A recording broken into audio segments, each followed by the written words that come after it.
Eagles live and lit, episode Yes, 7. sir. Let's get it. Let's get it. Hey, you already know how we bringing it. Y'all already know. Live and lit coming at y'all. Let's get it.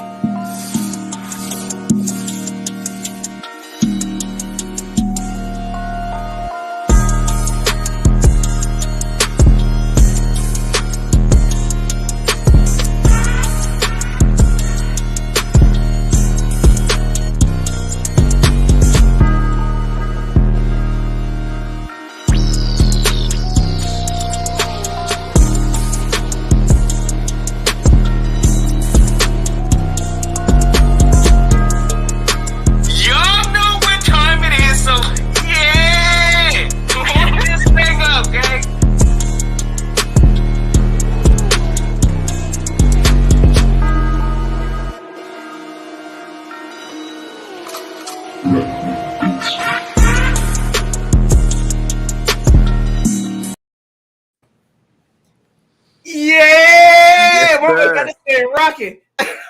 Right? Shout out to Cool Cat Comics for another amazing intro. Hey, salute the Cool Cat for that one. You already know my man came out here with the fire extinguisher, cause it's live and lit, and y'all know how we coming at y'all. Hey, you already know. Yeah, warm this thing up, gang. You know what time it is. You know you on what you know you rocking with. It's your boy Billy Notion and my God Bird Gang. Hey, shout out to what? Hey, Nikki, I know she in travel right now. Safe travels to you. Hope all's well through that. But you know we still rocking it because that's what we do for the Eagle Gang. But hey, let's check this 4K on them real quick because you know, hey, Lambo, check, ring, check. Y'all know we in there, gang. So if y'all new to this channel, new to my brother's ride, y'all make sure y'all check Nikki out also. Y'all know what to do. Go hit that subscribe because y'all know we coming at it. Hey, let's go have some fun, my G. You already know. Trivia's coming at y'all today, so y'all be ready. Yeah. We got some Eagles trivia. So all you Eagle fans and just Philadelphia fans in general, we're going to mostly stick to the Eagles, though. We got some trivia for you guys. We're going to see how well you guys know your Philadelphia Eagles with some of the questions we're going to be dropping.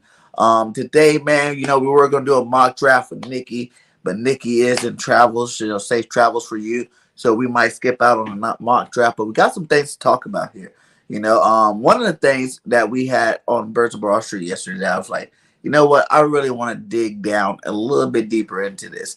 It's the weapons for Jalen Hurts. Like everybody, you're on the fence. Half the people want Jalen, half the people don't want Jalen. Half people think that we don't have enough weapons. Half the people think we're good. What do you think? Is Howie making the right approach by going into this draft looking for weapons for Jalen Hurts as opposed to signing one of these high price, number 2, number 3 receivers just to give them the bag? And y'all let us know in the chat too, because y'all know sometimes, it is what it is. Maybe Notion don't know what he's talking about. Maybe Bird Gang don't know what he's talking about. So y'all got to keep us honest in the chat. But listen, I look at it like this. Again, we have done absolutely nothing this entire offseason to help Jalen Hurts. So at some point, that needs to become a focus. So, hey, salute my guy Tristan in this thing. Big salute. Hey, but I'm going to tell you right now, look, there's still options available out there. Again, I'm not opposed to bring me Julio Jones. We still need a veteran presence in Philadelphia. I don't even know who our vet technically is. Who's our vet on our team? Is it Greg Ward? Pascal. How old is Pascal? He's not even that old. Pascal is that guy. Look, again, regardless. That's what he is right now for us. He's a vet right now for us. You know what I'm saying? You still got Ward on the team. He's a vet. I know what you're saying. You want a baller vet. Some guy that's established himself in the league to come in and help these guys out. Exactly, bro. But the only thing I see with that is Pascal is still trying to make his mark in the league. He's a young vet, 5-6 years in. He only dropped 1 pass. The guy had his best years with Sirianni. So that is an upgrade, over, the J.J. Arcega-Whitesides and the Wards and those and whatnot, for this team. So it's not the guy we want. But like what I said, I was talking to Chris Franklin, beat writer for the Eagles, and he said, he talked to Howie, and Howie was saying that, he has so many targets set out just for Devontae Smith. So many targets you want to get Dallas Goedert getting. So many targets you want to get, Quez Watkins. So with all these young guys on our team that do need to get these targets to see if they will develop into the players that we want them to, I can see why you didn't go out and go jump on one of these guys. I mean, again, I see what you're saying, but we saw it last year. Same thing. What have we done to improve this wide receiving core? I mean, we've added Pascal, who was a third, fourth option in Indianapolis, and then we added Devin Allen, who's an Olympic hurdler, who's right now his focus ain't even on football. So all I'm saying is the position hasn't been addressed, and there are options out there. I get what you're saying about the ball does need to go around to everybody. Everybody got to get their touches, and honestly, you got to look out too. Don't forget Miles Sanders. No, Everybody exactly. Want him to spin. And then Kenny Gainwell said he's going to be stout this year too. So that's two more weapons. How many weapons do you really need on a football team to put points on the board?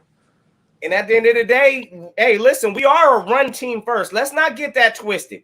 We know we can do damage with the run game, but at the same time, yes, I believe we need some reliable options out there. We saw a lot of players last year that their hands were suspect.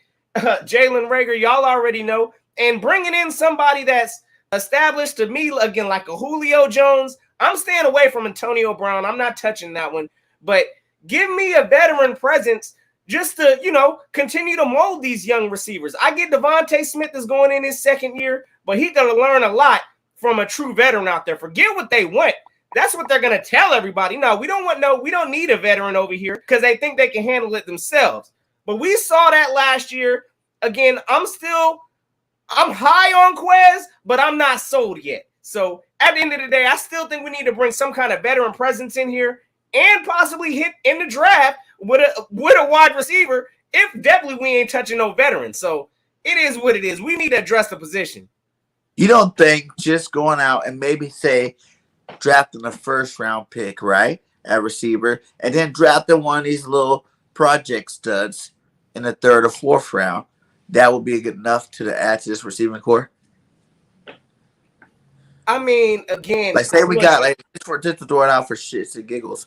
Say you got a guy like, Drake, Olivier, or Garrett, right, in the first round, or even Jameson Williams, and then you came circle back around and say in the third round, got a lot like Jalen Tolbert or Christian Watkins, in the second, third round. That's two pretty good receivers that everybody wanted. Do you think that would be enough? Do you think that'd be good enough to do? I mean, I'm not going to sit here and be sad or salty if we're adding to the position. Now, I don't expect us to just go on a run of wide receivers. I do expect us to pick one, hopefully in the early rounds. So regardless of whether we get a veteran up in here or not, I still think that needs to be a focus because, again, we've missed several of these picks, and we need to start making the most obvious wide receiver picks to try to strengthen this team. So, again, it's not a bad thing to add more talent, but at the same time, we got other positions we need to replenish in this draft, and that needs to be a focus also. But at the same time, yes, I would not mind. Again, the market is still low, and the games don't start until September, so we could technically still add some kind of wide receiver veteran to this team between now and then. So, again, look, we need to hit on something in this draft because we all saw JJ, ain't it? What? I'm borderline sold again. Reagor, I don't know what that's going to be yet. We need to start hitting on some of these wide receivers. And I'm looking at this development team now. I'm going to tell you right now, our wide receiver developing coach, who is Aaron Moorhead, he is on this hot seat coming this year because I haven't been seeing any kind of development really from our wide receiver group. So I'm looking at Aaron Moorhead this year. And what about for the running backs? Do you think we need to go out there and draft one this year as well? Or are you cool with, Kenny Gainwell, Boston Scott, or Miles Sanders? Well, listen, we know that right now the biggest thing Miles Sanders has to challenge or face is his durability and staying healthy on the field. And hopefully he's getting used right because we haven't seen that in the years that Miles Sanders is here. So, look, Gainwell, we know he's a touchdown machine. Once he finds once we get in the red zone, he's lethal. Boston Scott is lethal. I would still like some kind of a power back to be addressed up in here, but I'm not going to sit here and complain if we really don't address the running back, especially in the early. Maybe in the late rounds, that's fine. But at the same time, I mean, we're doing okay with our run game right now. Then Jalen Hurts is a running threat. But we got to see how he comes off of this ankle situation before I talk about his game right now. So, hey, listen, I'm not opposed to drafting a running back, but I'm not looking at one early. For sure not. Because I got some intel saying that the running backs are really getting pushed to like the 3rd and 4th round this year. So like even the guys like Bryce Hall or even Kenny Walker, those guys might not even go off the board in the first 2 rounds until the 3rd round. You know, if something like that happened, would you go use one of them 3rd round picks, run up there and snatch yourself Bryce Hall or Walker the 3rd, just to make sure you got a legit backup? I mean, so how many picks we got in the 3rd this year? Didn't we? I mean, I know we picked up some. Okay, so we got 2 picks in the 3rd. I wouldn't be shocked. I mean, I'd probably, if that's the kind of, if they're dropping like that, potentially, yes, I would consider getting a running back with one of our late 3rd round picks. It is what it is. But yes, that's the strength of our Walker team. There, you won't use the early one? I don't. Come on, you see this guy ball out.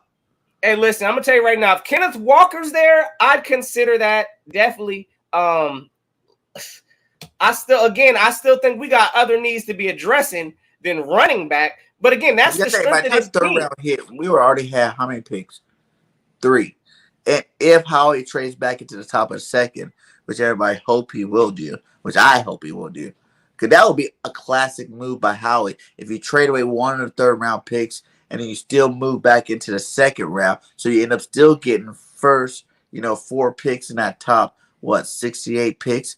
That would be impressive. And then you still have 2 picks next year. Now, that would be some movement by Howie that they can get him, some brownie points. So you thinking that pick, like, because it looked like we got 2 picks in the 3rd round, right? So it looked like we got pick number 83 and then pick number 101 from the Saints. You're looking at what, maybe pick 83 to go a running back? Pick 83. 83 players in, my guy. Okay. I mean, hey, listen, if Kenneth Walker or something like that was 83, I could potentially see something like that. I'm not, again, that's the strength of our team. I would not mind adding talent like that. So possibly in the 3rd, if he's there like that, I'd consider it. I got to see what other options are on that board at the time. But yes, I'd consider a running back because that's the strength of this team. Why not add to a strength of this team to hopefully continue making it better? So, and maybe one of those teams that need a quarterback. What happened if one of these teams that need a quarterback don't get their quarterback in the 1st round, right? The quarterback's going to run. Now they're in need of a quarterback, and we could trade our guy, Mr. Minshew, right? And say a guy like Strong or Malik Willis drops to like the 3rd round. Would you use a 3rd round pick to get another quarterback? Now listen, again, I'm not looking at quarterback until look, 4th round and later. I'm not even talking about a quarterback. Me personally, within the first 3 rounds of this draft, I'm not touching a quarterback. But how mad would you be if they got one in round 3? A good guy. Listen, but you gotta a good guy in this draft is not even that great of a quarterback. You know what I'm saying? So I don't even think anyone, if we were to get Malik Willis, Corral, any one of these guys, Jalen Hurts should be scared about his job being taken. Absolutely not. Like, again, I'd be irritated with that. If we see a Malik Willis on this team, Matt Corral, listen, if they end up on the Eagles, I'm going to be irritated because, again, I don't think that's the direction this team needs to go. Right now, we've got other needs that we need to fill. And if we're getting a quarterback like that, then it's going to be up high. It's going to be within by the 2nd, early 3rd round at that. And I'm not willing to come off. We got other needs to be filling on this team than to be worrying about, a project development like Malik Willis. He's going to have to learn this system. We back at the starting curve. So, no, I'm not. We're all in right now with Jalen Hurts. If this fails, come next year, oh, absolutely, we could talk about, all the quarterbacks that's going to be available then. So I'm not on this quarterback train this year unless it's after the fourth, which again, I can see that anything after the fourth is development for me. Anything first through three better be some sure hits. So I'm not talking quarterback till after the fourth round. If we draft early like that, a quarterback, I'm going to be a little irritated, but that's going to be me. All right. Well, while we're still on draft, what about this safety position? You know what I'm saying? We got Harris back. That's it. McLeod's with the Colts. He's gone. Bye-bye. Hey, shout out to you, McLeod. Great things with the Eagles. Got that Super Bowl without you, my guy. But what about, the controversy is, do you want to go old school with a veteran that's proven, who's still playing at a high level? Last year, Honey Badger had a great season, or would you want to go one of these younger guys? For me, the only guy in this draft, like, I know there's some good safeties. There's only like two guys, one to be early and one to be late. You know what I'm saying? Like, these are only two safeties I would probably, I'm not hating on any of the other safeties. I'm just saying that I would want the Eagles to actually really aggressively make a move for. If you go get Hamilton, obviously. Hamilton's a once-in-a-generation type safety. You know what I'm saying? Like, you move up, you go get Hamilton, that'll be tight, right? But if you don't do that, like, say if Hamilton dropped to the 8th or 9th, then move up and get him. But if you don't do that, then wait till like the late second, early first, and go grab my boy Smoke Monday. I know a lot of people hate on his coverage skills, but I feel like in the defense that we play, he will work out really good, and he can lay that wood. I love, linebackers and cornerbacks and whatnot that can go hit somebody. Hey, look, again, a safety position also. We know that needs to be addressed. Right now, honestly, I would have been okay with us signing McLeod. I know a lot of people are on the Honey Badger. Again, if the money's right, cool. I'm with that also. But, I mean, again, I think we need to start developing our own talent in-house with some of these draft picks. And there's a couple selections early. I mean, you got Kyle Hamilton, Daxton Hill. I'm even hearing, you might even find some value with somewhere. Nick Cross, I think, is up in there somewhere. My man says Smoke Monday. I think a safety, if we don't get Kyle Hamilton in the early rounds, hey, we need to start looking at safety in the later rounds. I'm saying maybe like round 3. I'm not looking at the safety position and the cornerback position. I like physical type of bodies out there. I don't, but again, I know I like Smoke Monday. That fool reminds me. Yeah, now that man's physical. Again, that would be something in the later rounds. Yeah. But I don't know, how do we always do that?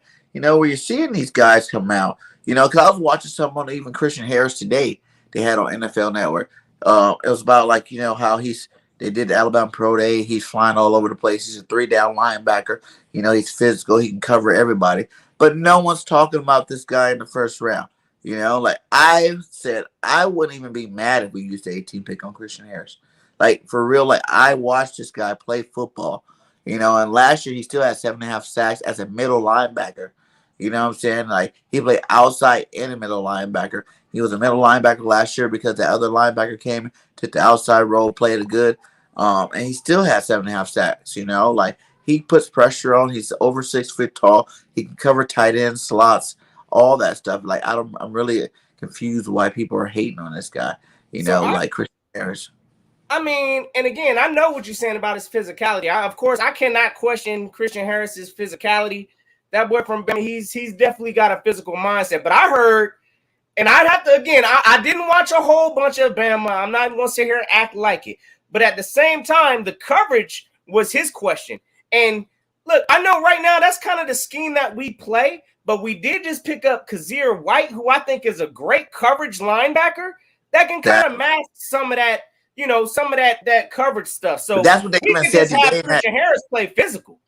In that interview, that's what they said. They said putting him together with a guy like Kaiser White would be great for our defense because they're both coverage linebackers. Christian Harris is the best cover linebacker in the draft. He's better than Dean. He's better than Lloyd. Go look at the tape. You know what I'm saying? Lloyd had better numbers overall than Christian and Dean completely. So this is how I break them down. Dean's the smallest. He got he got hard. He won a championship. He's a true middle linebacker, right? So that's why I really like Dean. Short arms, but I feel like there's too many good shorter linebackers that came in and dominated to just discredit his skill and say that he can't come in and play for some good football. So I like Dean. And then you got Lloyd. He's the bigger, more athletic freak out of all of them. His athleticism is what really puts him into the coverage talk. Like in terms of him actually covering that many people, he came after the passer. He had better numbers. He like doubles both of their numbers. What he did in college because he played at a weaker school. You know what I'm saying? So that's what to be expected. Him playing at a weaker school and dominating.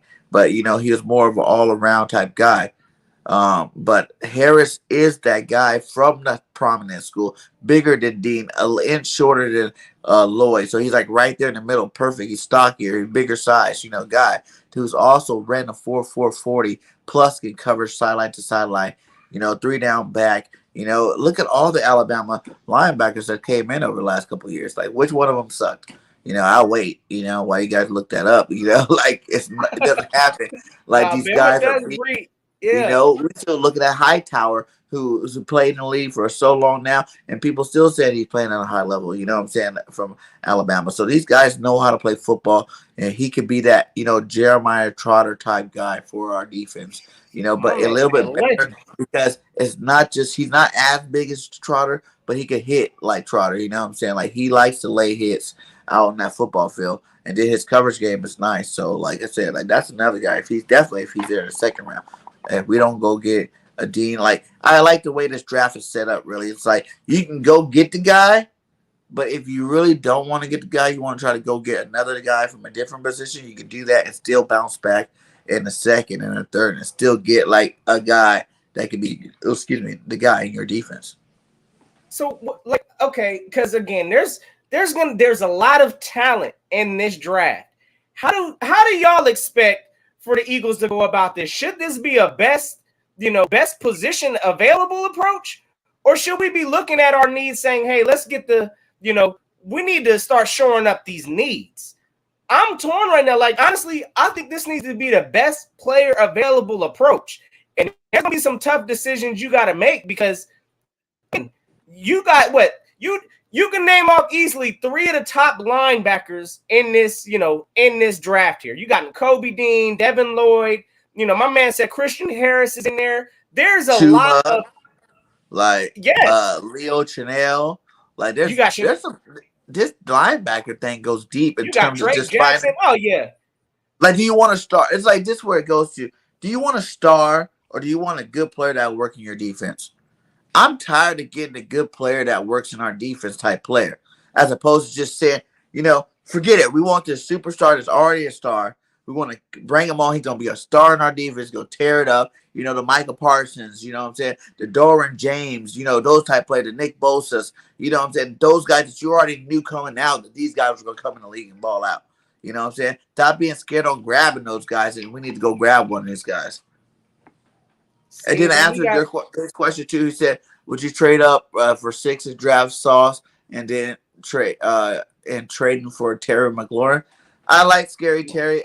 We already got that. And Devontae Smith is that type of receiver. I'm not opposed to having the same type on the other side, but at the same time, I would rather have a different skill set type receiver on the other side. You know what I'm saying? Like, if you got a big guy like Drake or a Burke or one of these big physical receivers, or even if you go get a Garrett, Garrett's a little bit bigger. The Devontae Smith, it's not hard to be bigger than him, so, go get another guy like Garrett who does it all and pair them up together. But in terms of Scary Terry, I'm just not into just like all these free agents right now, not free agents, players on teams that want to get traded, Deebo Samuels, AJ Brown, who else is want to be traded right now? Who else said tonight?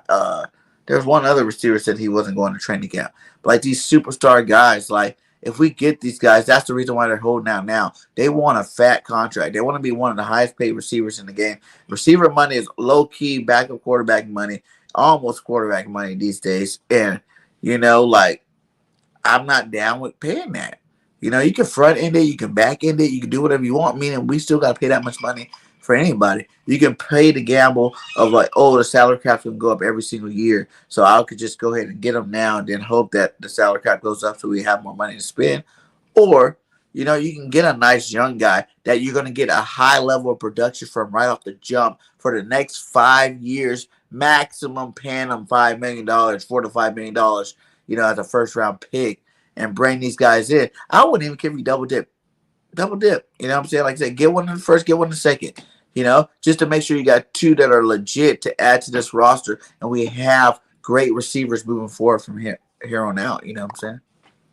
So I know you just mentioned something, and honestly, I know a lot of people probably ain't gonna like my thought on this, but a lot of people been, and I get Sauce Gardner, and all the trade talks and all of this stuff.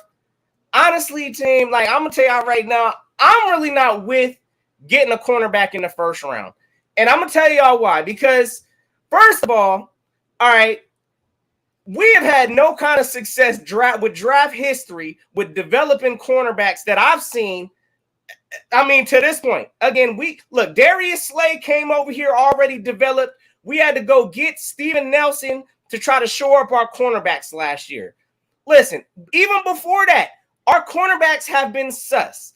And looking at history and just, the way things go in the draft, a lot of first round corners, that's a lot of pressure to be coming in. And honestly, I'm not really waiting and being patient this year, while our corners are getting toasted out there, because a rookie cornerback, is going to get toasted, especially in the first round. Who got drafted last year in the first round, matter of fact? Surtain balled out. Okay. Now, he rarely got burned this year. He was pretty good. A physical cornerback like Surtain. Surtain was a physical cornerback. Sauce Gardner, in my opinion, he's a coverage cornerback, but he's not really like physical. I give Derek Stingley a physical more approach than Sauce. And by looking at the tape, a lot of these coverage linebackers or these cover corners, they're going to be toasted during their rookie year, just learning the dynamics of the NFL. So I'm really not with spending a first rounder on a cornerback just because I got concerns about how my team develops cornerbacks. But at the same time, we gotta do something. How can you say that though, Notion? The first year in this defense, Big Play Slay has the best year he's ever had. Okay, again, Darius Slay was already a Pro Bowler before he came here. Garbage the year before. Okay, timeout. No, okay, yeah, he was a little garbage due to the scheme that we was playing and the pressure that we put on him. But at the same time, listen, he already had the developmental skills before he got here. Darius Slay knew how to play corner. And right now, who's our cornerback coach? Is it Gannon? I guess he's the guru supposedly. I ain't seen it yet. And I'm not with just drafting. I know we could probably do something with our edges and our linebackers. I know we need that, but cornerback, that's a gamble. And right now, I'm not gambling with none of these first round picks. I need a sure day one impact starter with my number or my first round picks. That's all I'm saying. And I don't think you find them though, so you go get them in the first round. Those are really the only ones that. Only one I would get in the first round is Derek Stingley. Third or fourth round corners that came in and been like Pro Bowler status. You know what I'm saying? They always come in the first round. You got to go out and go get those boys. You know what I'm saying? Like those are the guys you got to go get. And every rookie will stumble some plays for sure. But every corner in general, we watched Jalen Ramsey, who's questionably the best corner in the league and been that way for a while, get toasted in the Super Bowl. You know what I'm saying? Like he got roasted over and over again. So it's going to happen.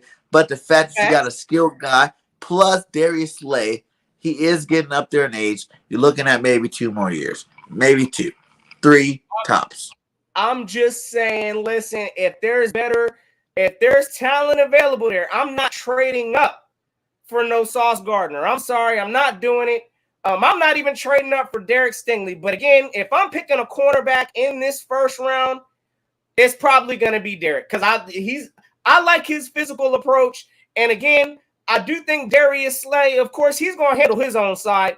And as long as we figure out a way, we still got a safety position too. But yeah, I'm not going high with the first round on Sauce Gardner if there's better position than need available. That's all I'm saying. I'm just not really with the gambling on the cornerbacks because I ain't seen the development from our team yet. Yeah, I see what you're saying. No, I see what you're saying. But You're saying that's I say good. that same thing about our wide receiver too, though, because I ain't seen us develop a wide receiver yet. That ain't. I mean, Devontae Smith was already polished coming over here, so we got to give that time. Quez Watkins, I mean, I guess he's developed slightly, but some of our other wide receivers too. So I feel both ways. Like, But honestly, imagine, like, that's why I say, like, are we really over, or are we really jumping the gun on this, like, whole development? How much talent we actually really, really do need? Because listen, you know what I'm saying. First off, we went 9-7 last year. Checkpoint. You know what I'm saying? That's a pretty decent record with first year coaches, first year players, first year scheme, first year everything. That's pretty impressive. You know what I'm saying? In itself. Second off, Jalen Hurts was in his first year. He struggled some passing the football. And every quarterback struggles some passing the football. So that's going to get a little better this year. You know what I'm saying? Then you got Devontae Smith. What was he? A rookie. So he had some struggling moments in his first year. Quez Watkins didn't even see the field the year before that, so he got in this last year, and he actually got some PT. But a lot of people said Quez Watkins was open a lot of times already, and Jalen just wasn't finding them. So that means that this guy is running good routes, and he is open, right? And that means that, when Jalen does improve that step of being able to read defenses better, he's going to find them, and it's going to be big plays. So all these big plays, and that's not including the drop passes. That's not including the touchdowns that were called back. With all this stuff added together, that's a pretty decent offense. You know what I'm saying? Like, how much talent do you really think like you really need? Like, that is, Devontae Smith breaking the rookie record the first year, coming back to the next year, even putting some on top of that this year. You know what I'm saying? Like, I expect him to do a lot better. That's Quez Watkins going from not playing to starting to now he's fully becoming a legit number 3 receiver because he sees 2 years of being out there playing on this field, seeing different coverages and whatnot. So, I mean, either way, the draft is a gamble, right? And you gotta truly trust in your development team. That honestly, I don't have the biggest confidence in our development staff. That's all I'm saying. I have not seen us. I've seen us draft corners here. Then we draft Rasul Douglas. Then we draft Sidney that's Jones. The old coaching staff, though, too. Okay, I get that. This coaching staff, like, for real, you watch the Nick Sirianni start out garbage. So who did we draft this year? What? That's McPherson last year? Season. We drafted McPherson. Okay, what round was McPherson? I think he was wasn't McPherson like a 4th round or something? Was it 4? Yeah, because I don't know. He Milton was Williams early. was 3rd. Who was in the 2nd round last year? It was Devontae Smith, Landon Dickerson, Milton Williams. Wasn't it? What's the running back? Gainwell? After that? I think so. Somebody have to let us know in the chat. Hey, let us know what draft pick did we use off McPherson? I want to say we had 2 4th that last year. How's his development? How was his development? I'll wait. Don't even worry. We ain't really seen too much of McPherson. In preseason, to his defense, he didn't get roasted in preseason when he played all that time. He didn't play in the season, bro, is what I'm saying. He didn't play in the season, but I'm just saying you had Steven Nelson. Of course, he didn't play in the season. And Maddox balled out last year. So you got Maddox balling out. You got And what did Nelson come over here as? Already developed. He was already developed. He came from Pittsburgh. So again, but that's the whole part of development is not having to play that much your first year. And our development has been trash bag. Is what I'm saying. But we have a new coaching staff. We have new trainers. We have new people in the building. We got to stop with the always saying what always happens in Philly, because in reality, nothing always happens in Philly. I remember when we were super trash for a long time. You know what I'm saying? Like, you're not winning that very many football games every year. We were competitive in games, but we weren't like winning these games. And then I remember, seeing us win a Super Bowl. That was the best day of my life. So it's like there's nothing that's consistent. So, we can't really say that these guys don't get better this year. Again, this is a whole I'm not trying to sway us on not getting a corner. Again, that's a position that we need. I get that. I just don't personally have the confidence. I ain't seen it yet. from our cornerback position. And again, Sauce, I get he's probably what? Is he the best? Would you say he's the best coverage cornerback in this class? I don't know, man. Okay. I'm really going back to what everybody said in the beginning. Cause remember how when the draft first started talking, everyone's like Stingley, and then like, well, Stingley didn't play that good last year. You know what I'm saying? Stingley didn't play that good the last couple of years. It's only his freshman tape everybody talking about. But then you see Stingley come out on this pro day and look pretty awesome again. And you know how there's some players that they peaked their their freshman year, and then they have all right season because that year was just too hard to replace. You can't continuously do years like that because that's how impressive it was. And I feel like that's kind of what's going on here with Stingley. And I think Stingley's going to drop a little bit. And if I was the Eagles, Stingley make it past 10, I'm going to go get him. Okay, so let me ask you this. Who's the best coverage corner in last year's draft? Cause I know we was talking a lot about some of us wanted Asante Samuel Jr. like he needed to come over here. How did he do last year? No, he did good. How did he do? All those. The only one that you can probably say didn't do great, and because he was hurt, was the dude that went to Carolina, Horn. JC, okay.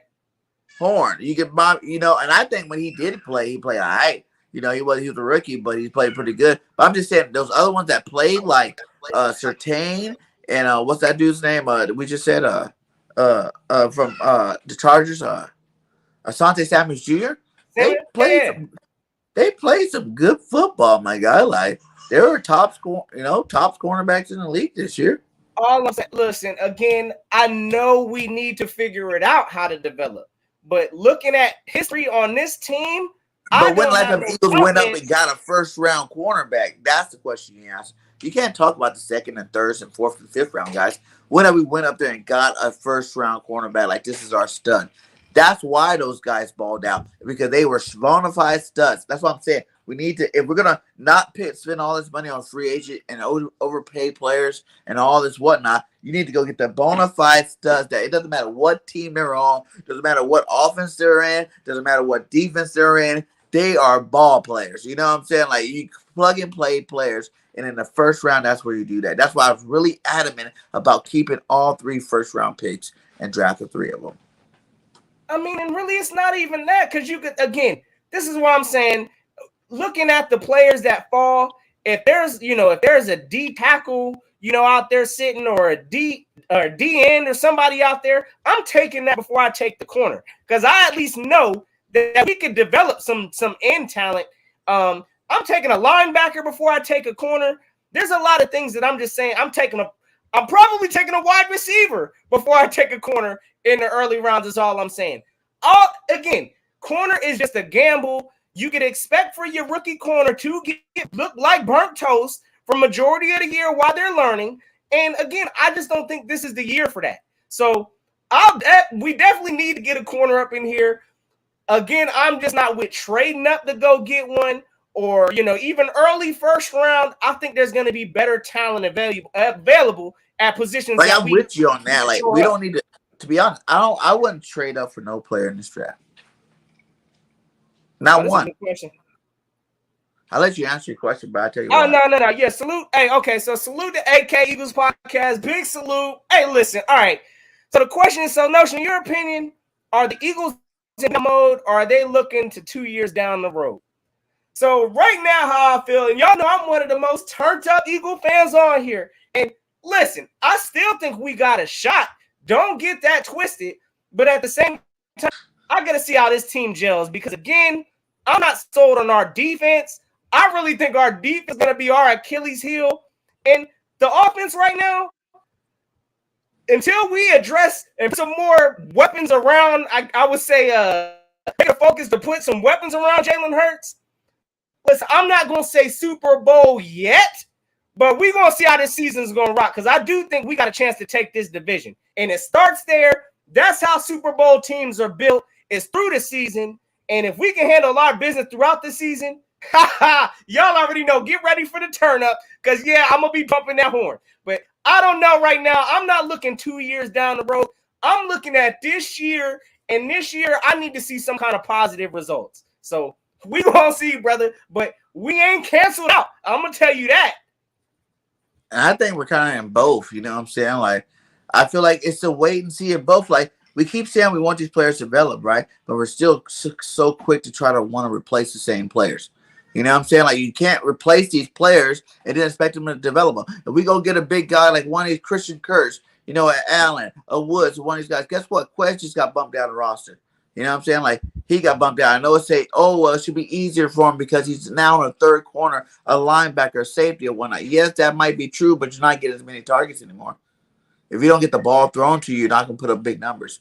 So I think we're at a time where we need to develop. And like this guy says, like, we had young coaches last year.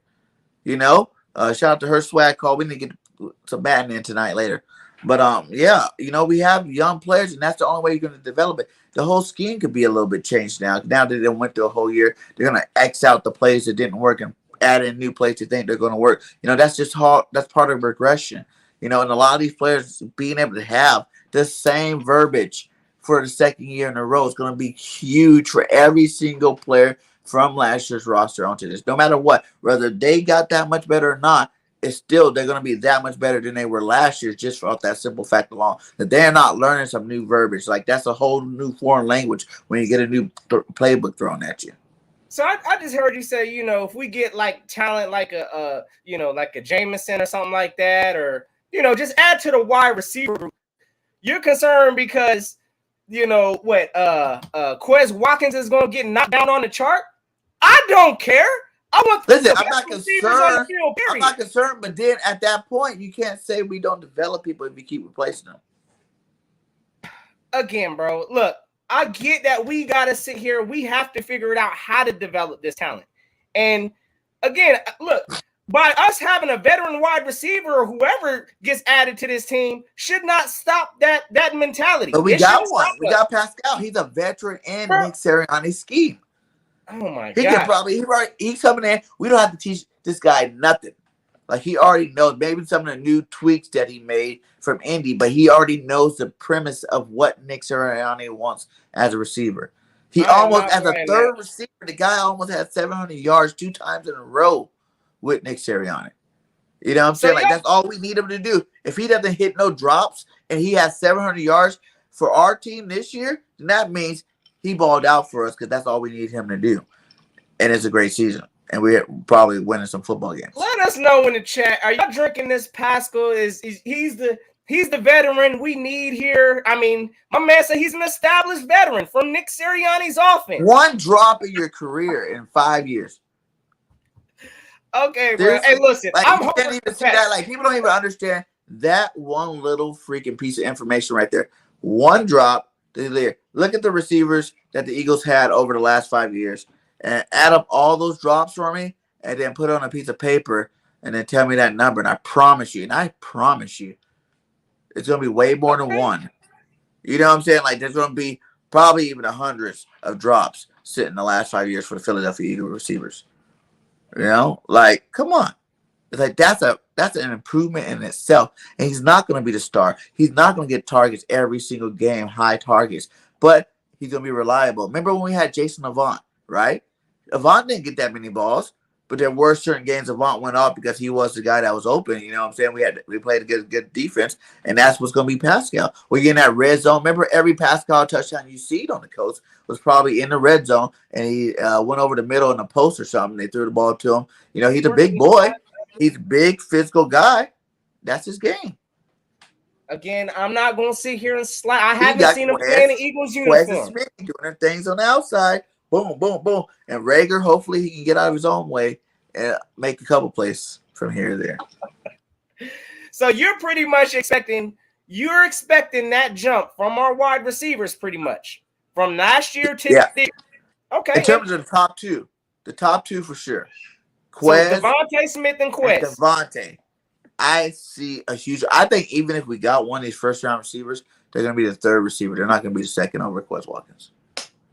And I'm okay with that. I would like great with it too. Having a Love or Garrett Wilson in the slot while you got Quez and, you know, Smitty on the outside. Speed. We're going to have like a track team, my guy. Like, we're going to be putting numbers up on the board. Jalen's going to get it, guys. Like, I promise you, the 23-year-old is going to get it. Give him a second. You know what I'm saying? Like, everybody's like, oh, he never developed as a passer. Well, you had a new playbook every year he tried to develop, and he had a great year with Oklahoma. So skip all that noise with Jalen not being able to do it. Jalen with 2 years in a row in the same offense, this dude's going to be able to know the offense inside out and now come to that next level. You know how it is when you play anything. When you learn a new game, any new game you learn, right? You learn it, and like you might have been all right that first time playing it. Like, all right, now I got a feel for it. Now let me see what I can do. You know, after you did it for a year, I promise you come play that same game, you're balling out. You know what I'm saying? You're doing your thing now. You know, you're making up the new thing. You're taking it to that next level. So salute T. Lewisburg gang. You already know this is the kind of vibes I'm feeling here. Rather draft one in the first, we have to replace JJ and Rager.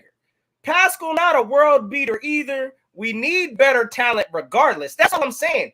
If there's a way to add more talent and start cycling out this garbage that we have here, because I still don't know why JJ is on this roster. There is no way we need to even bring him to training camp or none of that. So listen, we need to start making a better plea on helping Jalen Hurts out with giving him some wide receivers, because we haven't done it with none of the previous quarterbacks. This is Jalen Hurts pretty much evaluation year, whatever you want to call it, and I think he deserves more talent. I really think we around. put more of that being an evaluation year there. It really is being.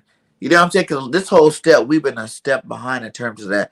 You know, even before we said anybody even made a decision, oh, it's Jalen here, I think they knew Jalen was coming back. You know what I'm saying? They told Jalen for the end of last year that you're our starting quarterback next year before any kind of noise come out. You know what I'm saying? Like, we like to drink the Kool-Aid a lot. And I don't even think this is an evaluation year. I think they expect Jalen to take that next step. And if Jalen takes that next step, these two receivers, especially our top two, Dallas Goedert, Miles Sanders, those top four game-changing players take that next step, then we straight.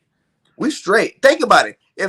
If Devontae Smith is like one of the best receivers in the game, right? Quez Watkins dominating on the long ball, making big plays. You know what I'm saying? Dallas Goedert catching everything over the middle, showing that he is a top five, tight end in the game. Miles Sanders finally having a Pro Bowl type running back season that we all expect him to do. You add all that stuff up, who else needs the ball for real, for real? I mean, it sounds good. It sounds good. But who else needs the ball? You got to bank on them sometime. Listen, again, the curtain's unveiled, right? Like, so this last year and the year before, we didn't know what Jalen was. Last year, we were all coming to this. I know I was hyped off the train, thinking this team was going to be a, complete running threat. We about to have two wide receivers breaking 1,000+ yards. Oh, I was drinking all of that Kool-Aid last year. And we haven't changed is what I'm saying as far as just talent roster-wise. So, again, I need to see more from my team. That's all I'm asking. Again, I want to give my quarterback the chance because, yes, whether you call it a evaluation year or a pressure year, all eyes is on Jalen this year. And if he goes backwards, more than likely we're drafting a quarterback high next year, regardless of what anybody thinks. So, I mean, again, I just want to give him the best opportunity to succeed this year. He can't go out there saying, well, they didn't even try to add talent for me. Because right now he could say that. Zach Pascal, I'm sorry, he's not it. Devin Allen, again, if you want to consider that adding talent to help Jalen Hurts, no. Devin Allen's a camp body. Pascal's going to be like a fourth, maybe a fifth option. He's going to be a rotational player. So, again, I want to do everything I can. He's like, they're not drafting a receiver high to play behind Quez. You're not saying you're drafting in hopes that he's going to start over Quez Watkins. You're hoping that he is going to be this guy. But I'm saying Quez Watkins on his second year in this system is probably not going to let a rookie come start over. And that's not saying this rookie won't have good numbers his first year, but it's not going to be like a Jamar Chase thing where this rookie's going to come in and now all of a sudden halfway through the season become the best receiver on the team. And now this is going to be the only receiver that we throw the football to. You know what I'm saying? Like, I don't think that's going to happen. Even all these guys, Devontae in the second year should be better. Quez, I think the guy would definitely start out the season and at least play half the season behind, unless all of a sudden in a small time that he does play, he just balls out and catches, 200 yards and 3 touchdowns, unstoppable type situation, then I can see that happening. But other than that, yeah, it'll be Quez's, man. It'll be Quez's freaking job to lose. And I don't even know what round Quez was drafted in. I know he wasn't no high pick. I Fourth, think he was a fifth. No, because he's a late rounder. After Hightower, remember? I remember that. So it's either 5th or 6th round. Because I don't remember if Hightower was a 5th round or a 4th round. He was a late round pick. I mean, again, yeah. I'm not going to sit here. I don't think Quez has reached his ceiling yet or none of that. But if there's a way to add more talent, I don't care who's getting knocked off of what rotation. Because right now, the only established wide receiver that I'm confident with saying, he's got the talent is Devontae Smith. Anybody else, I don't care about the pecking order. I need more talent around my quarterback. That's all I'm saying. This round. And I think Julio Jones, I'm making my pitch for it. 6th rounder. Give me Julio on the minimum, on the veteran minimum. I will take Julio. But that's all you're getting when you get Julio. I feel like that's the only thing you're going to get is veteran leadership. You're not going to get a player on the field. You're not going to get a guy playing football. What? You're not going to get a guy balling out. Julio's been hurt the last 3 years, 4 years, man. Okay. Julio has not played that much football. You don't need him to be no fool. Listen, I'm going to tell you right now, you got Julio money, like millions. Why give Julio something like $15 million, 14, 12 even, because he's a star? You know what I'm saying? You're going to have to give Julio at least 12 a year. And you go give Julio $12 million, and then all of a sudden, like, you could have gave your rookie that's some young, bright sprite that could probably play the whole season, max $4 million. Come on. That's not good business. Give me Julio on the minimum. Look, I'm going to tell you right now, he's easily on this team. He's going to be wide receiver number 2. Automatic. I'm not going to be shocked if I think Devontae Smith will beat him out. But definitely, he's going to shore up the whole other side. We ain't even got to worry about that. I just see still value in Julio Jones, especially in the red zone. And again, I know he was injured last year, and he had some challenges the year before that in Atlanta. Again, I don't need Julio to be doing all that. We got the young talent we need to be developing, but I think that he could help with developing and mentoring some of these young receivers. So, look, y'all call it what you want. I want me some Julio over here. I like Julio too, but I just don't trust him. Like, if you got Julio Jones on your team, you want to see him make plays.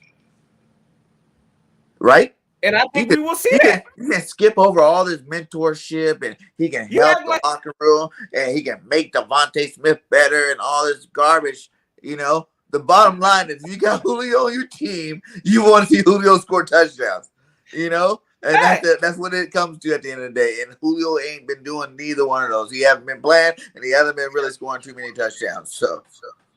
I mean, again, listen, out of all the options out there right now, I would possibly go out there. I'd look at Julio. I mean, again, if he's coming over here with the mindset that, yes, his career is declining, it's about time to start taking that secondary seat. He's no longer just the number one, go out there and torch a team up, which I still think he can. He's torched us for years. So let's not act like everybody forgot who Julio Jones is all of a sudden. But, yeah, I mean, I'm not worrying about – look, my man says he's going to take playing time from Quez. I don't care. I do. Quez is more explosive than Julio Jones. If Julio Jones is out here balling and is scoring touchdowns, he deserves to stay on the field. I would like That's to see all that. I'm saying. Someone look it up for me. Who had better stats last year, Julio Jones or Quez Watkins? Look that up. Hold on. Yeah, that's a good question. It's probably Quez. Look that way. It ain't by no long stretch. Again, Julio, he didn't have his best. But I think how many yards he had last year? Let me check that real quick. Check it out.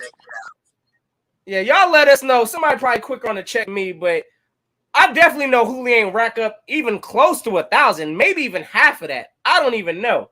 And Quez, he picked up like 800 maybe. Look up that too when you're looking at those numbers, because I don't recall him. I remember he missed a lot of time last year. Man, look, all I'm saying is regardless, he was hurt. I think he only played like 10 games. So, yeah, he didn't have his best statistical year. The only reason I have JJ is for vet mentorship. Okay, Julio Jones is for vet mentorship, and that's it. All 31 receptions for 434 yards. Oh yeah, that's trash bag. Okay. Hey, listen, I'm not saying that is a trash bag stat, bro. Yes, Quez definitely he did a lot better than that. I'm assuming. So Man, based off of that, okay. that's trash bags. Yeah, that's trash bag stats. That's borderline. That's like wide regular receiver stats 4. almost, right? How many regular? Didn't he have like 300 or something like that? Rager had about, I don't even know if he cracked 300. But look, all I'm saying is this. Julio Jones, if used correctly, I do still think we can get some kind of value. I do think he would bring that veteran mentorship I do think these wide receivers need that still. I'm not sold on the rookie movement yet. But again, I understand they can get better. And we don't have to go get Julio. I get that. We could, as long as we put some kind of other focus beyond Pascal and Devin Allen to this wide receiver group, I'm going to be okay. Whether that's through this draft, whether that's through, again, getting some kind of a vet up in here that, again, I don't like the two that we had to solidify us as having a vet group now. I don't like it. I don't think we got better at that. No, but that's not the goal. Like, I think that's what people are missing. It's not the goal to have a vet. It's the goal to have some young, talented receivers on the rise. And that's what we got. We got Quez and Devontae on the rise. These guys aren't stalled out. These guys Devontae's only been in the league 1 year, and Quez obviously made a dramatic jump from year 1 to year 2. From how many yards he had the first year, probably like none, or like 40 yards, 100 yards, something like that the first year, to jump into having 647 yards. That's pretty good. That's a good 1 year jump. Now, what you're going to do in year 3? Now Jalen Hurts. Jalen Hurts knows you. You guys know what each other's going to do. You're going to be out there and like better chemistry. You guys all know the offense now, so now you can make your own little tweaks to what plays you want to make it to. Things you could not do when you're learning the offense the first year. They can ball out for real. Like I might be crazy, but like I said, I think Jalen Hurts is definitely going to have an MVP type year with the guys we got right now. If the guys we got, let me put it on. I guess that's where Let me finish it. If the guys we have right now step up and make that jump from year 2 to 3, 3 to 4, whatever it is for them, and ball out this year. If all of our normal players that we've been expecting and hoping to ball out can actually pull it together and all ball out in the same year. We had, Devontae break a record last year, but then, Goddard wasn't that good. Miles wasn't that good. Quez is pretty decent. You know what I'm saying? Like, what happened if all of them, all 4 of them are balling out in the same year? You add a little sprinkle of Kenny Gainwell, Boston Scott, a little sprinkle of Pascal and whatever rookie we draft this year in the draft. And now you got some talent. And then don't forget about Tyree Jackson. You know what I'm saying? Like, he's still on the roster. That's still a big athletic. Tyree Jackson train. See, this is what I'm saying. I'm just saying, bro, we saw this last year. Oh, that's all I'm saying. Again, regardless, I don't think that we've done enough to help boost this position. It's still possible. And I'm not even hating on Greg Ward. I'm not hating on, I'm hating on JJ, Whiteside. He's definitely getting hated on.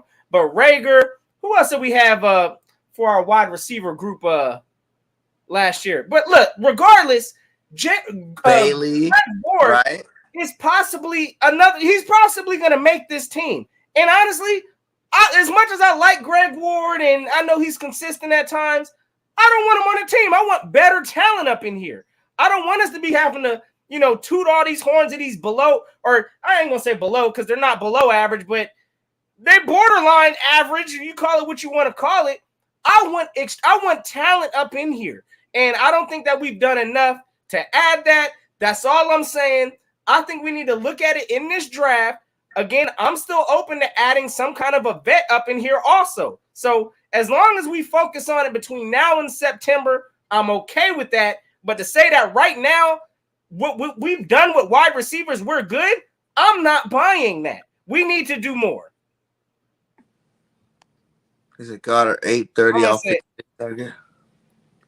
And I'm telling you, like, how many more yards would they? Like, we're not going to ever get to a point where we're like passing for, 6,000 yards or anything like that. No. So if you're doing a math, you go Devontae Smith getting 1,000, and you hope, you pray that he gets over 1,000 yards this year.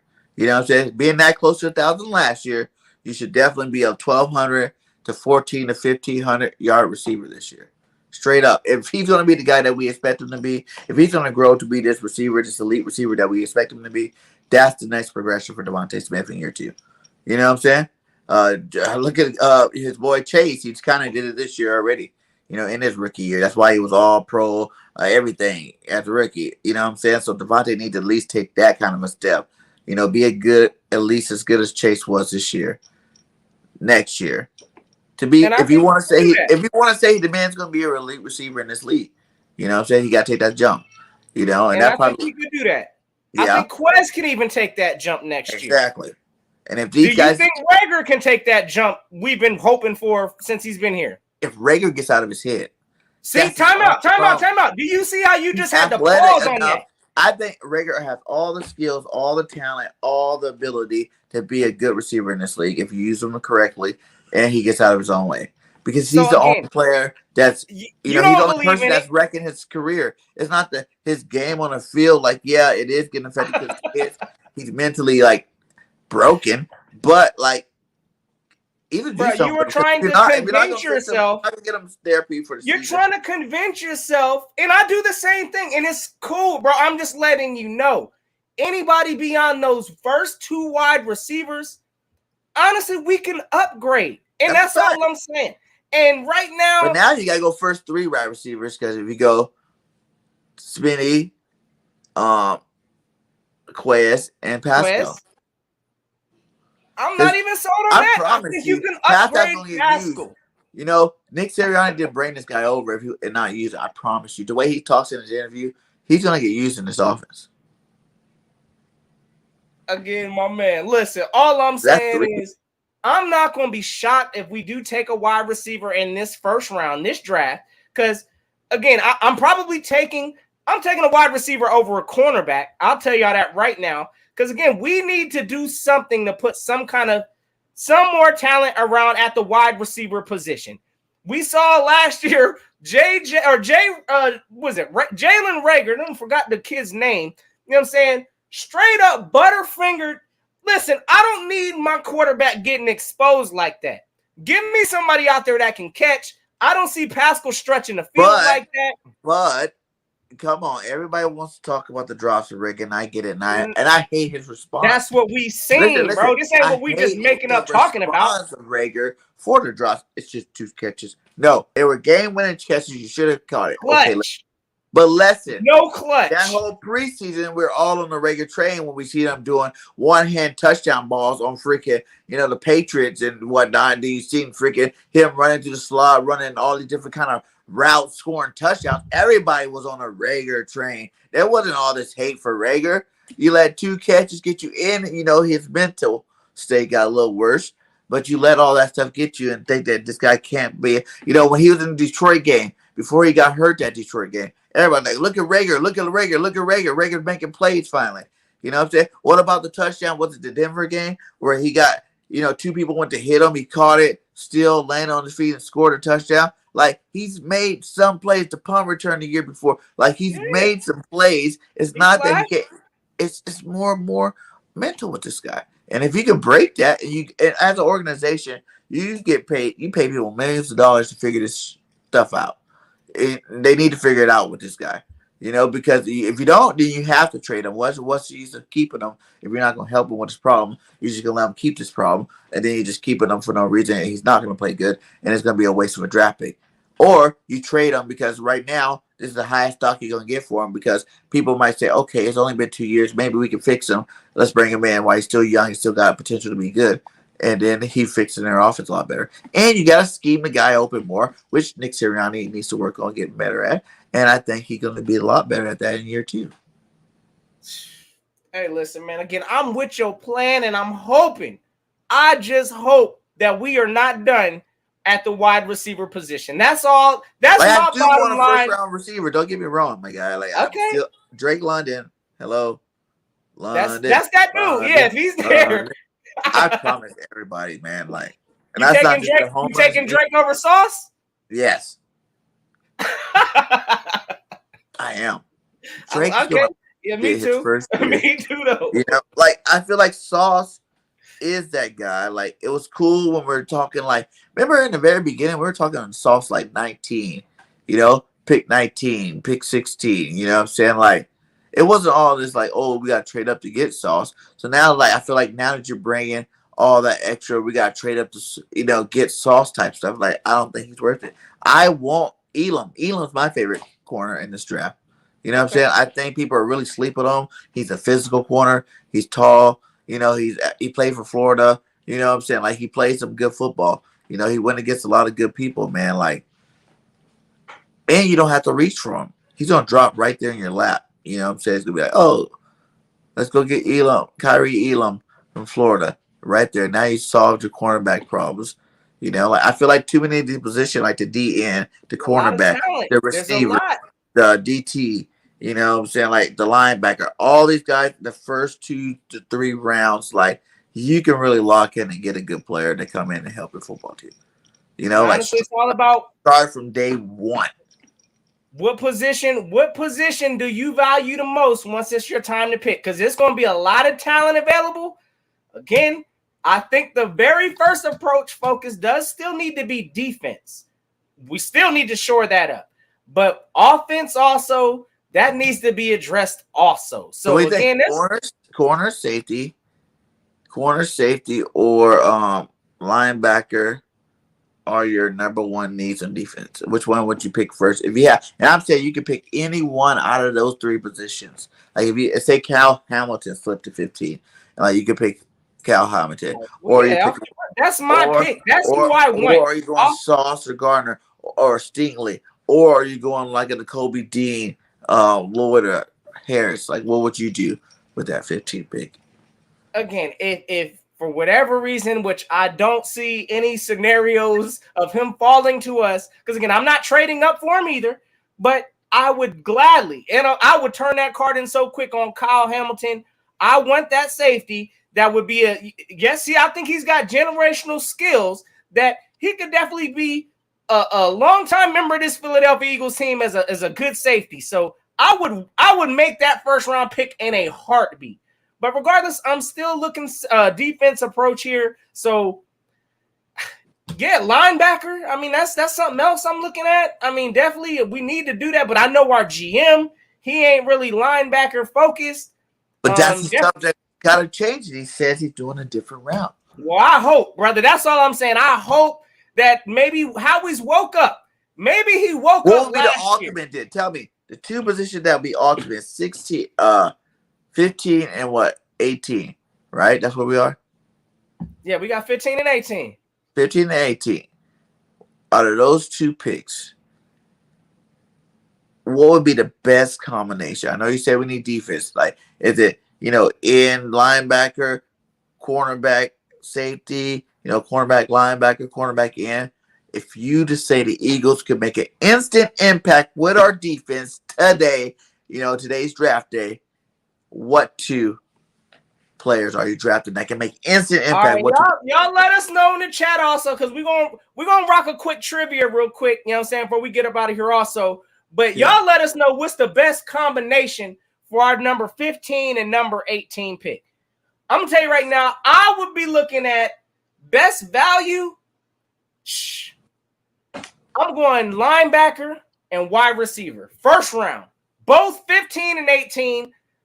Linebacker and a wide receiver. We're going to address the defense first and then the offense also. That's my approach. Chris R said Booth and Lloyd. So my man's going cornerback and linebacker. Both defense. First round. Okay. Let me see. He said cornerback and receiver. And wide receiver. So, okay. Salute the Twain Eagle in this thing. Cornerback and wide receivers. I like that. Imagine if Stingley drops at 15, so you go defense and offense. And then you got like Olave or Williams or Drake London, one of these guys that fell to the freaking 18th. That would be a good first round. Because then, like I said, you still got linebackers and DTs. DNs in the second round you can pick up. And how far is the job going to fall? Is it going to fall past the second round? People are saying this guy's falling to like the third round now. And I was like, no way he's leaving out of the first, and now they're like, he might be a third rounder this year because that injury, and it happens so late. If you got Jordan Davis, and then go pick up a Elam or a Booth or one of these guys, that'd be too. That'd be nice. Okay, okay. I like that. I like that. I like a D tackle also potentially, depending on again what values out there. But yeah, is it just Davis, or are you Wyatt too, or another one of these GTs, or just Davis? That's the only one you pick at 15. I mean, at 15, as far as what? As far as tackles right there? Yeah. I mean, let me see what. Probably at 15, consider Davis if he's there. But as far as, I mean, you got Walker also. I mean, he's the end though. I mean, I can see the end also. I'm sorry. You got like, I say like somebody like, nah.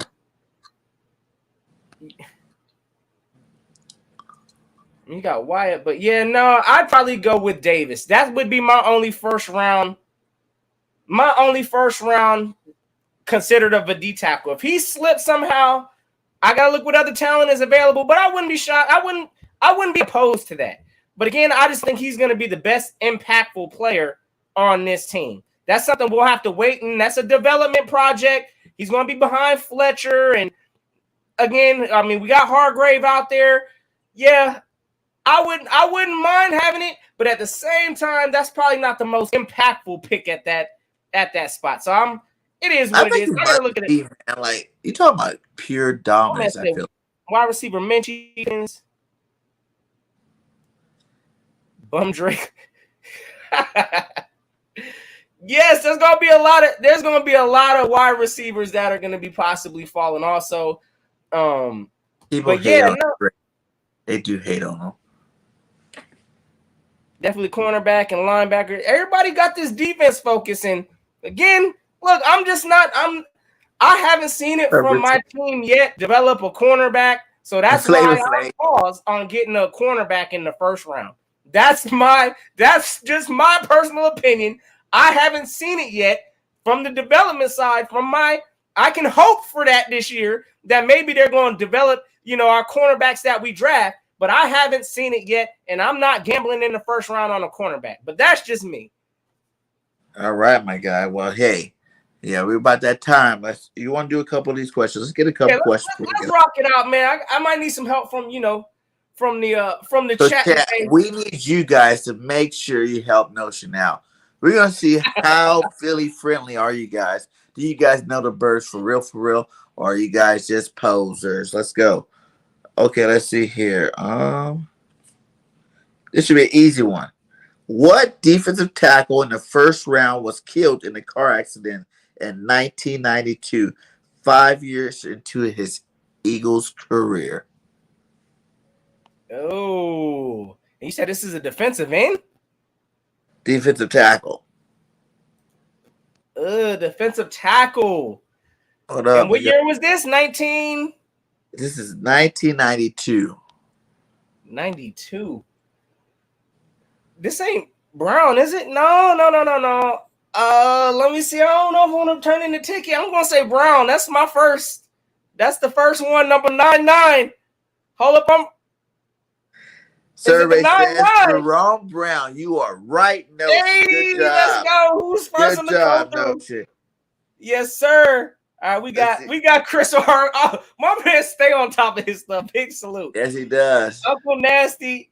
Hey, I can't with your name, bro. That's big salute. My man Jerome Brown, Master P. Yes, sir. Okay. Yeah, that was an easy one. Okay. Let's see if I can get something.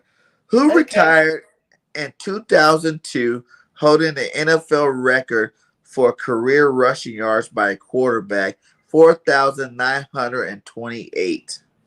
Oh, this was in 2002?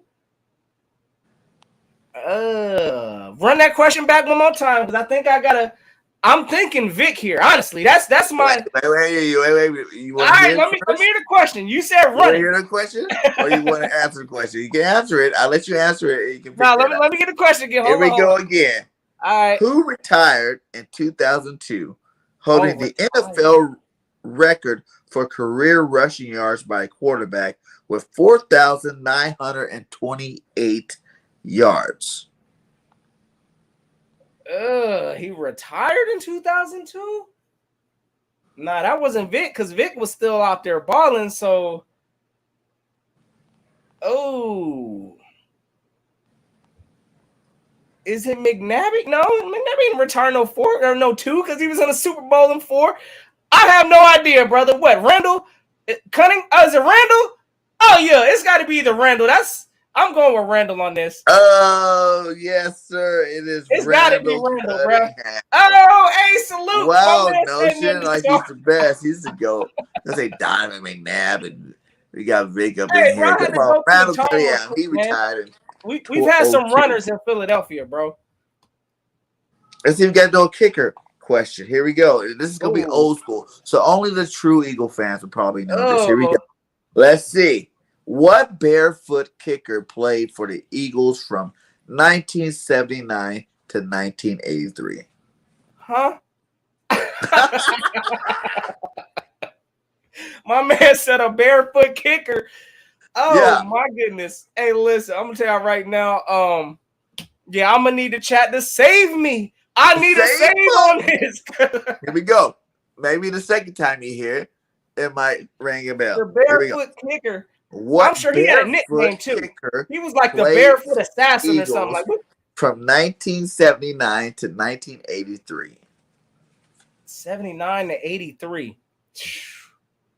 4 years he was going strong with the barefoot. I have no idea.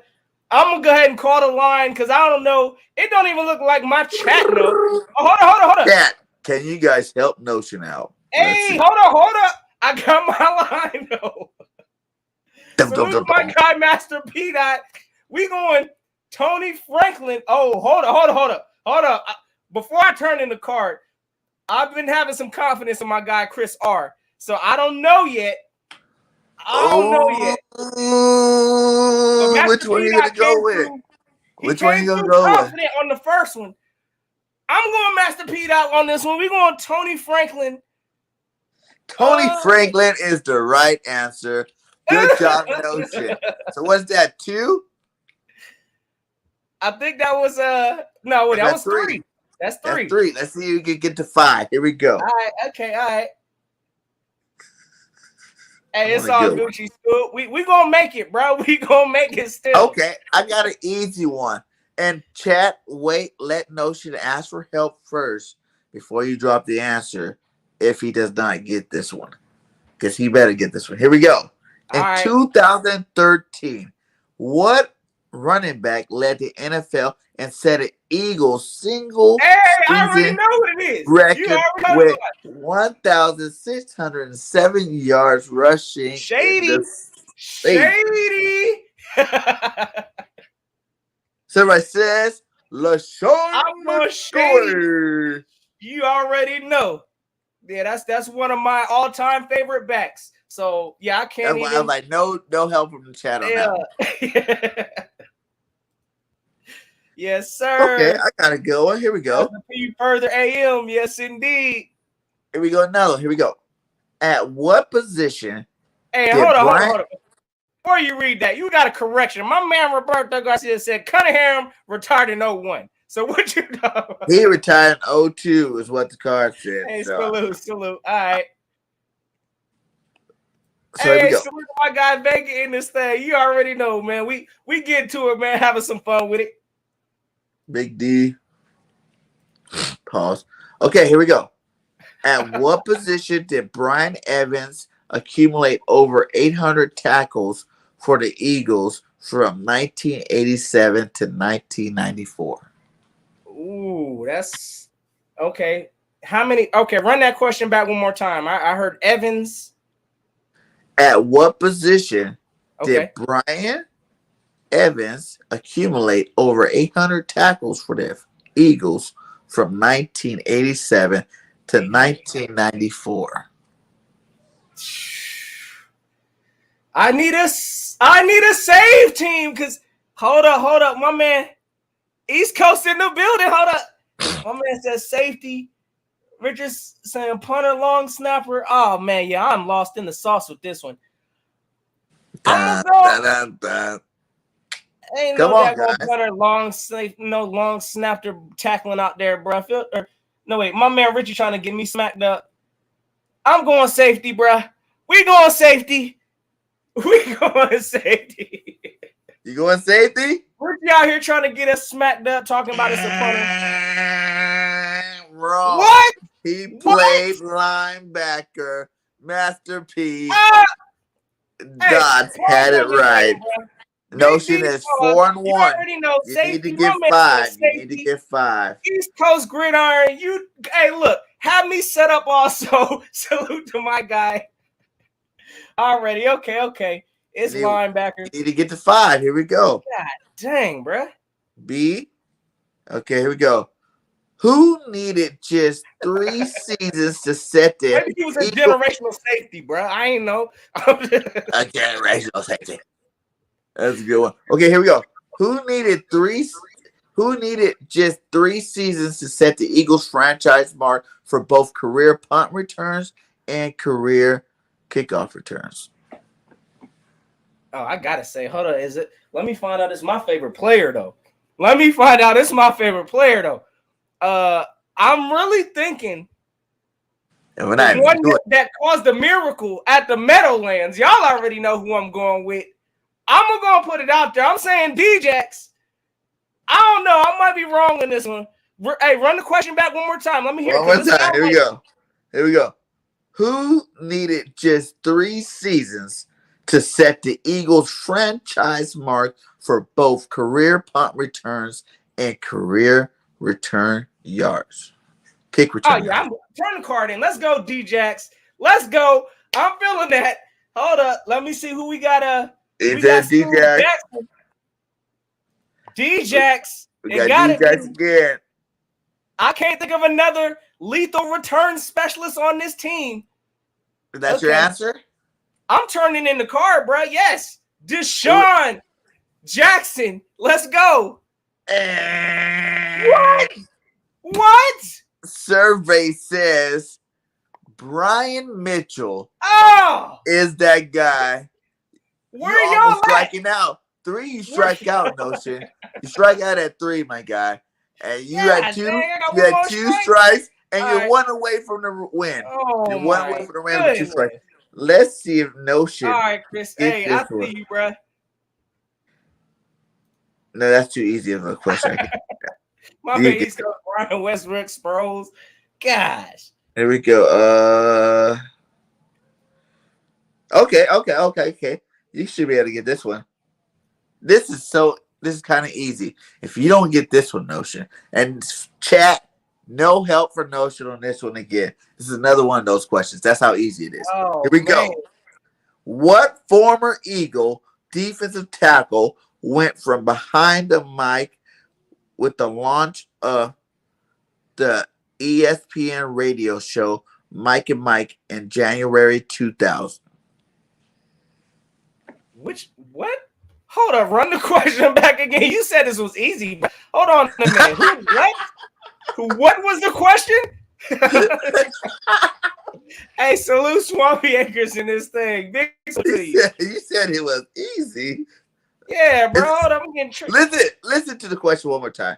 All right. Because you should be able to get it like it answers itself, basically. It says, what former Eagle defensive tackle went from behind the mic with the launch of the ESPN radio show Mike and Mike in January of 2000? Okay, well, hold on. The radio show Mike and Mike. Yeah, so it's got to be Mike. And he's a D end. Former defensive tackle. Oh man, I don't even want to say my man screamed that. It just puts me on pause. But you already know. I might have to go with my man, Uncle. Hey, Uncle. Hey, you already know. We turning in the card on Golick. Let's go. Let's Mike go. Golick is the Yes, answer. sir. Salute Uncle There Matt. it is. Notion makes it. He doesn't get Came with this screen name, bro. he doesn't strike out. He makes it to 5. Okay. Good job. Thank Rich everybody in EMC. the chat Okay, for helping okay. us out. It East was Coast Grid. awesome. I appreciate y'all on the come through. Y'all know. Yes. He said basically what was Mike's last name for Mike Yeah, and Mike. Mike and Mike. You already know. Right? Indeed. But hey, man, I had fun again, man. Great show as always. Hey. Shout out to all you guys, man. All you guys for coming out, hanging out, and just supporting us, man. Make sure you hit that like on both channels. You know, Philly Notion, Bird Game 31, BGN Sports Media. We bring you that Eagles fight all day, every day. So make sure you guys check us out. What up, LB? What you up definitely with ready you, for that guys? draft. You already know. Draft? Yes, sir. We can't miss, but you already know. We can't miss. Yes, sir. So yeah, man, it was another great show, man. What's the final words for tonight? No, so before we let you get out of here. Man, we got what? We got 9 days to this official draft. We about to get some answers regardless on, you know, what areas we attacking. Hopefully we're going to figure out what our GM is really talking about. And all we can do is hope for the best at the end of the day. So, look, I'm hoping that our GM has enough sense that we can't mess this up. We can, but we can't mess this up. So, I just hope that we get it done. That's all I want, my man. Yes, sir, man. Yeah, and like I said, man, I don't think it's over. I think there's gonna be some nice. How's gonna make another move? I feel like still getting Julio Jones, bro. Now, you know, during the draft or down, I feel like Howie's gonna make a big move. So I think he's gonna make a move somewhere. It's gonna be one of the moves that we're not even talking about. Like no one's talking about. Cause that's how he works. You know, we all talk about these moves, and then he comes with this move. Like, oh, that was tight too. You know what I'm saying? So I think that's how Howie's gonna do it. And watch out, Eagles, because I think that with just the progress alone, the development of Jalen Hurts, you know, year 2 for Devontae Smith, Quest Watkins, year 3, year 2 in the same system, Hurts in the same system, Sirianni being, you know, play calling for the same system for, you know, he'd be able to upgrade that scheme that he had from last year, you know, Gannon being able to understand the people that he has around him and, you know, make that professional leap himself and make him become a good, you know, defensive coordinator. I think that the sky's the limit with our team.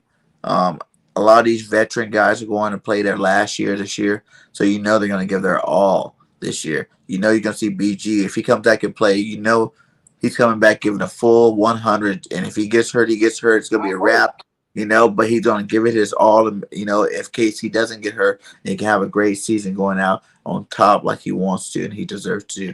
So, you know, Fletcher Cox last year, you know, who knows with Lane Johnson, who knows with Kels. So, you know what I'm saying? It's going to be that year where if those young players develop with these veterans, the sky's the limit for the Philadelphia Eagles. What a good draft from Howie. I think we all better come to the conclusion this year, in my opinion, the headline need to be no excuses. No excuses. I don't want to hear this. Our team is learning. You know, we still got to figure out the offense, what we do better. No, I'm not hearing that this year. No excuses. We need to be foot on the gas. This division is there for us to take this year, and we need to go ahead and do that. So, no excuse type of year. That's all I'm feeling. Let's get this done in this draft. Y'all have yourselves a safe and fantastic Eagles Day. It's always fly, Eagles fly. And until next time, y'all know what it is. Go keep the night.